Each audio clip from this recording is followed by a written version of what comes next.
These are my findings. You all do not have to believe anything I'm saying. Do your own research. I have my own perspective. When you look up the definition of witchcraft on Google, part of it says that children and goods were vulnerable to the witchcraft of jealous neighbors. And that is a loaded statement because I know specifically most of the things that have happened to me in America have been due to jealousy. Even the stealing of my children, that had to do with jealousy. And the people that are jealous of me have been doing witchcraft on me and using my children as pawns to do witchcraft on me. What is this term black girl magic about? Black girl magic is about black women confessing and acknowledging that they are doing witchcraft. They are actually actively practicing witchcraft in the United States.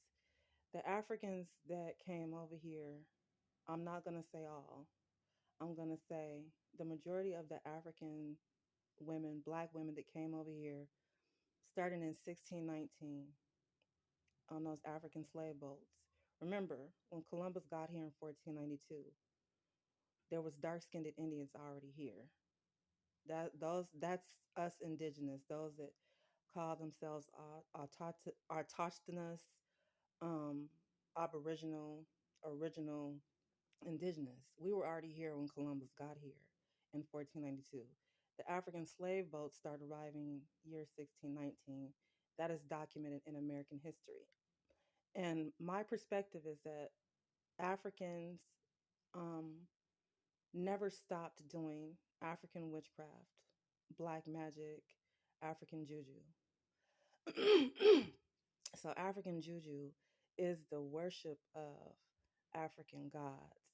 African juju is sometimes confused with Hebrew voodoo, which is two different things. This is why it's different. African juju, the worship of African gods, is that it's a practice of worshiping polygods and praying to polygods for different things. Hebrew voodoo has to do with we are monotheist, meaning that we serve one God, the God of Abraham, and all of our power comes from the God of Abraham, the God of David, the God of Moses. So the difference between voodoo, worshiping one God, the Almighty, the All Powerful, and juju, worshiping many African gods, two different things. If you understood what I just said, one God compared to serving more than one God.